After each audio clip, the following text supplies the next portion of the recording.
Solar farm in Newberry is generating a lot of heat among some residents there. TV 20's Ethan Badowski tells us what they want to change about the farm.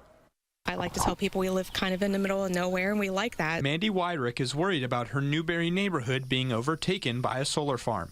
The proposed farm would be built about 4 miles southwest of downtown Newberry by Florida Renewable Partners, a partner of FPL. A solar farm this big, being this close to residential properties, it just kind of disturbed the look and the feel of our agricultural community. Coming out here, it's kind of like a retreat, and I think just having the solar farm out here is going to take away from that, the agriculture, the farmland, and that's what everybody's out here for. The residents are also concerned about alleged health effects. The least of our concerns is how ugly it is to the eye. They do generate, it's called a heat island effect, so it raises the ambient temperature above the solar farm by up to 5 degrees. There's also potential groundwater contamination, and all of us here are on wells. Neighbors say at this point they have accepted it will be built, but would like to see it be more accommodating to a residential area. I would like to see the solar panel farm work with us to have the barriers that we would like to have. The Holcomb's property line ends right about where I'm standing, and currently the solar farm would begin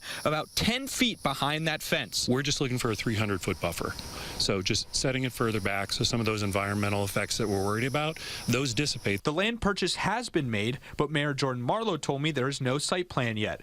We reached out to Florida Renewable Partners, but have not heard back. In Newberry, Ethan Badowski, TV 20 News.